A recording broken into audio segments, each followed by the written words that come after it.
తప్పు అని చెప్పని నిరూపించే డివిజనే 4వ డివిజన్. దాదాపుగా ఈ యొక్క 5 సంవత్సరాల కాలంలో దాదాపుగా 14 కోట్ల రూపాయలతో ఈరోజు అభివృద్ధి కార్యక్రమాలు చేశాం.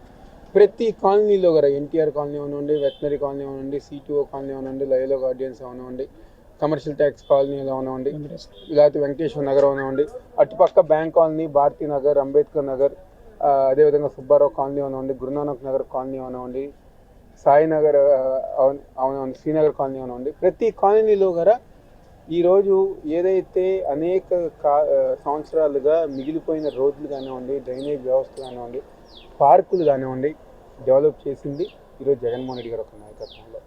ఎందుకంటే కాలనీ అధ్యక్షులు వాళ్ళు అందరు గారా ఈ 5 సంవత్సరాలు గారా మాతో నిత్యం అండగా ఉంటూ, మాతో నిత్యం మాట్లాడుతూ, వాళ్ళ కాలనీకి కావాల్సిన ప్రతి పని గారా చేయించుకుంది.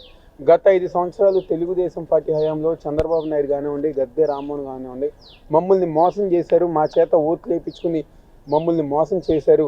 జగన్మోహన్ రెడ్డి గారు ఒక నాయకత్వంలో మీరన్నా మాకు న్యాయం చేయాలి, మా కాలనీ ప్రాంతాన్ని అభివృద్ధి చేయాలని చెప్పి వాళ్ళందరి గారు కోరుకోవటం, దానికి అనుగుణంగా ఈరోజు జగన్మోహన్ రెడ్డి గారు ఒక నాయకత్వంలో ఈరోజు 14 కోట్ల రూపాయలతో అభివృద్ధి కార్యక్రమాలు చేశాం. అదేవిధంగా కేవలం